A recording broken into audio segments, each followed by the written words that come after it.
Corinne Lepage, bonjour. Bonjour Christophe Barbier. Vous êtes ancienne ministre de l'Environnement, ancienne candidate à la présidentielle, coprésidente de Cap Écologie et avocate. Parce que c'est en fait en tant qu'avocate finalement que vous signez ce livre avec Christian Huguelot, Nos batailles pour l'environnement, 50 ans de procès, 50 ans de combat écologique. On va y revenir. Une question politique quand même pour commencer. On vous a vu au milieu de la réunion des forces de gauche il y a quelques semaines. L'écologie désormais, son avenir, c'est là dans une gauche qui se réunirait ? L'écologie, elle devrait avoir son avenir pour elle toute seule. On devrait être capable de créer une famille écologiste qui aille des gens qui ont une sensibilité plus centriste et universaliste que nous représentons à Cap Écologie, jusqu'à des gens dont nous ne partageons pas du tout le point de vue sur les questions de République, mais qui font de l'écologie leur cœur de cible. C'est très, très difficile à monter. Cette fédération, en quelque sorte. C'est très, très difficile à monter. Nous sommes universalistes. Moi, je ne supporte pas le racialisme, la cancel culture. C'est pour moi le contraire de ce qu'est la culture française. Et donc, je ne me retrouve pas du tout là-dedans. Mais si on considère que l'écologie est aujourd'hui première à cause des enjeux qu'il y a, qu'il faut transformer l'économie, trouver d'autres modes de gouvernance, aller vers plus de solidarité et d'égalité, nous devrions être assez intelligents pour trouver la solution. C'est pas simple. Ça arrive, cette solution, elle se trouve parfois dans des élections locales, notamment municipales. Vous avez un espoir que sur des législatives, ça puisse aboutir à une plateforme commune, à des candidats communs ? Ce serait bien. C'est ce qu'il faudrait faire. Les Allemands ont été capables de le faire. On n'est quand même pas plus sots qu'eux. Sauf qu'en Allemagne, c'est les réalistes, c'est-à-dire plutôt la tendance que nous représentons, avec Jean-Marc et avec d'autres, qui l'a emporté, et non pas les fondamentalistes. Si nous ne sommes pas en France capables de monter ce grand mouvement, eh bien, l'écologie restera minoritaire, tout simplement parce qu'il y a toute une série de gens qui veulent voter République et écologie qui ne trouvent pas le mouvement et le candidat qui correspond à leur attente. Emmanuel Macron avait voulu être ce candidat. Il le veut encore d'ailleurs avec la Convention citoyenne. Oui, enfin, l'universalisme d'Emmanuel Macron, il n'est pas toujours parfait. Moi, il y a des choses qui m'ont beaucoup choquée, notamment les cultures françaises. Moi, je pense que la culture française a intégré de très nombreuses cultures, mais qu'il y a une vision française de la culture. Nous portons les Lumières, nous portons le XVIIIe siècle, nous portons tout cela.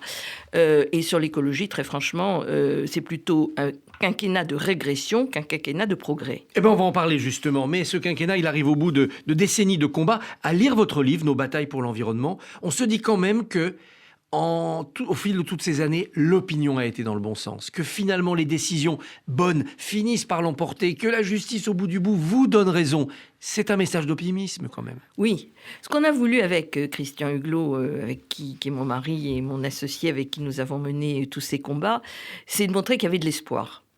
Et qu'aujourd'hui, le droit était devenu un levier, une puissance, une force, parce qu'il permet précisément de faire évoluer les choses.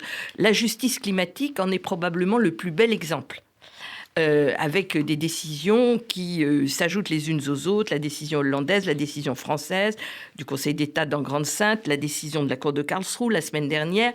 Tout cela construit, sous la pression des opinions publiques, une forme de nouvelle alliance entre la société et les juges qui considèrent qu'effectivement, la question climatique est une question de vie ou de mort. Longtemps, on le voit dossier par dossier, le Conseil d'État bloque parce qu'il annule des décisions de tribunaux administratifs. Il y a eu un lobby au Conseil d'État anti-environnement ? Je ne dirais pas qu'il y a eu un lobby anti-environnement, mais je dirais une vision très conservatrice des choses, qui peut encore exister dans un certain nombre de dossiers, mais dont on voit que le Conseil d'État essaye de se sortir, avec notamment toute la communication qu'il fait autour de l'arrêt Grande-Synthe qu'il a rendu sur la justice climatique.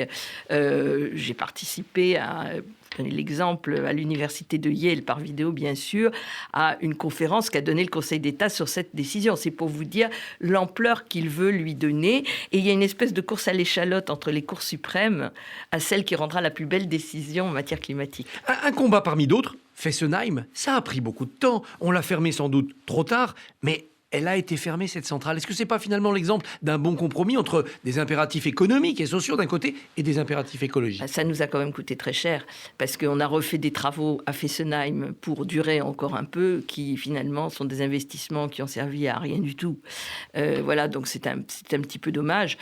Mais bon, le nucléaire est un des exemples où le Conseil d'État a été, sauf pour Creil-Smallville et pour 2 lignes à très haute tension, toujours du côté de l'industrie nucléaire, sans doute parce qu'il pensait que l'intérêt général été supérieur à la règle de droit. À propos des nouveaux compteurs électriques, très, très contestés par certains utilisateurs, vous opposez les expertises réglementaires aux études scientifiques.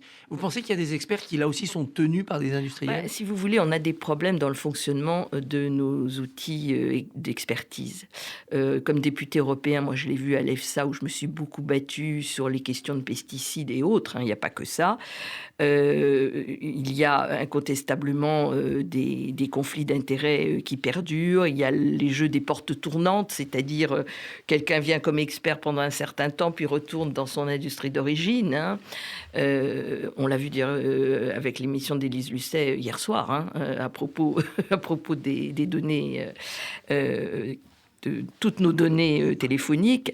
Il y a des choses comme ça. Alors, je ne dis pas du tout qu'on a des experts, des comités d'experts qui sont malhonnêtes. Ce n'est pas cela du tout que je veux dire. Mais je pense qu'il y a des pressions qui sont excessivement fortes. Est-ce que l'épidémie actuelle, avec ses conséquences économiques, ne va pas faire à la planète un grand bond en avant écologique ? J'espère que ce n'est pas un bond en arrière. C'est-à-dire que l'envie que les gens peuvent avoir de consommer va se faire sans aucune considération pour faire autrement. Alors, il y a pour moi un grand espoir. C'est la nouvelle politique européenne dans ce domaine. Il faut rappeler quand même qu'il y a 1750 milliards d'euros. 1750 milliards d'euros qui vont être mis sur la table essentiellement pour des investissements dans la transition, qu'il y a maintenant de nouvelles règles autour des investissements durables et que tout ceci devrait entraîner progressivement toutes les institutions financières et les investisseurs à n'investir que dans ces domaines. Et moi, j'attends beaucoup de cela. L'arrivée de Joe Biden, sa stratégie économique et le retour des États-Unis dans les accords de Paris, ça aussi, c'est important ? C'est très important, c'est une très bonne nouvelle. Là aussi, j'espère une petite course à l'échalote entre les États-Unis, la Chine et l'Europe pour savoir qui sera le meilleur élève, qui fera les plus beaux investissements et qui aura les meilleurs résultats. Parce qu'il ne s'agit pas de faire de la com, là. Il s'agit vraiment d'avoir des résultats. La loi climat, est-ce que pour vous, c'est un bon prélude à de futures évolutions plus ambitieuses ou bien une impasse ? C'est une occasion ratée. C'est une occasion ratée. Je faisais allusion tout à l'heure au procès Grande-Synthe devant le Conseil d'État. Il y a une clause de revoyure, puisque le Conseil d'État a donné 3 mois, en mois de novembre, à l'État pour justifier de la manière dont il allait atteindre l'objectif de 30%, qui va être rehaussé compte tenu des nouveaux objectifs communautaires en 2030. Donc tout le débat devant le Conseil d'État, c'est précisément est-ce qu'on va y arriver ou pas. Nous, ce que nous disons, c'est qu'avec la loi climat telle qu'elle a été votée, c'est mission impossible. C'est totalement impossible. Dans le meilleur des cas, et si la vie était magnifique, et si toutes les promesses étaient tenues, on serait à 37% pour 40%, et en réalité, on va probablement passer à 47 ou 50, puisque le nouvel objectif communautaire, c'est moins 55% de réduction des émissions de gaz à effet de serre en 2030 par rapport à 90. Pour prolonger cette loi climat, pour réparer l'occasion manquée, êtes-vous favorable à l'inscription dans la Constitution du fait que la République garantisse une bonne lutte contre le réchauffement climatique ? La garantie est la condition de changer quelque chose. S'il n'y a pas le mot garantie, il ne se passera rien du tout. Au contraire, à la limite, ce serait faites comme vous pouvez, et puis ça n'a pas beaucoup d'importance. Le sujet qui est posé, c'est qu'est-ce qui est prioritaire. S'il y a une garantie qui est donnée effectivement à la lutte contre le dérèglement climatique et à la protection de la biodiversité, cela veut dire qu'on ne peut plus mener un projet qui va à l'encontre de nos engagements climatiques. Ceci étant, Christophe Barbier, est-ce que raisonnablement, on peut aujourd'hui financer des projets dont on sait qu'ils vont être émetteurs de gaz à effet de serre, sans aucune compensation? C'est ridicule. Ça veut dire que d'un côté, on dépense des milliards d'euros pour réduire nos émissions et que d'autre côté, on continue à alimenter la pompe à gaz à effet de serre. C'est absurde. Ce mouvement constitutionnel, Emmanuel Macron l'a voulu. La droite le bloque, c'est quand même ça aujourd'hui le paysage politique. Oui, absolument. Maintenant, Emmanuel Macron est un très habile politique et il savait probablement très bien que le Sénat ne marcherait pas parce que malheureusement, on est très loin de Jacques Chirac aujourd'hui quand on parle de politique. Les positions de M. Larcher ou de M. Jacob sont très éloignées de celles que le président Chirac pouvait avoir sur ces sujets il y a déjà 15 ans. Alors vous évoquez une autre piste internationale, c'est la création peut-être un jour d'un tribunal pénal international pour les grands crimes contre l'environnement. On peut y croire ou c'est illusoire? Alors moi, je me bats beaucoup déjà sur la Déclaration universelle des droits de l'humanité qui progresse beaucoup. Les droits et des devoirs. Des droits et des devoirs de l'humanité, vous avez raison de me le rappeler. Notamment la plus grande association de villes dans le monde qui s'appelle CGLU, qui regroupe 250 000 villes, 5,7 milliards de gens, a adhéré à la DDHU et la promeut dans toutes les villes du monde. Donc c'est un progrès absolument énorme. Qu'est-ce que ça changerait? Eh bien, si vous voulez, c'est une déclaration. Donc cela veut dire que c'est du droit souple et que c'est adaptable par chaque pays en fonction de sa culture juridique. Mais d'un autre côté, il y a des principes très forts, par exemple, sur le fait que l'humanité se garantit à elle-même et aux espèces vivantes de pouvoir vivre dans un environnement sain et écologiquement soutenable. Voilà. Alors ensuite, on l'applique comment? Eh bien, dans ce texte, et on a fait un séminaire sur ce sujet il n'y a pas longtemps, on voit très bien des réponses très précises aux enjeux de la Covid, à la fois sur la conciliation entre droits et libertés individuelles et collectifs et entre nature et humanité. Et voilà, donc c'est une base à partir de laquelle on peut construire. Pour répondre à votre question, oui, parler d'écocide. Le délit d'écocide, ça n'existe pas. Un écocide, il y a cide dedans, ça veut dire tuer. Quand on tue, on n'est pas dans le délit, on est dans le crime. Bien, première observation. Deuxièmement, ça a un vrai sens au niveau international.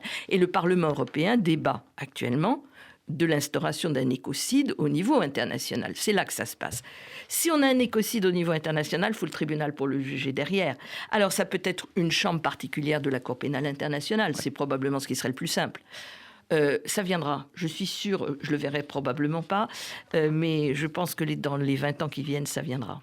Une question d'actualité, faites-vous partie de ceux qui s'inquiètent du mouvement de colère des policiers? Est-ce que ça forme une menace factieuse, comme dit Jean-Luc Mélenchon? Alors nous, Cap Écologie, Jean-Marc Governatori, Jean Rapin étaient à la manifestation. On l'a soutenu. Bon. Ça ne veut pas dire qu'on est d'accord, et bien sûr, avec les propos qui ont été tenus par les policiers. Qu'il y ait un soutien à ce qui arrive à notre police nationale, qui est une institution fondamentale de la République, c'est indispensable. Mais nous devons avoir le même soutien à notre justice. La justice n'est pas l'ennemi de la police. Ce n'est pas l'ennemi de la police. Et l'état de décrépitude de la police, c'est le même que l'état de décrépitude de la justice. C'est un manque de moyens criant.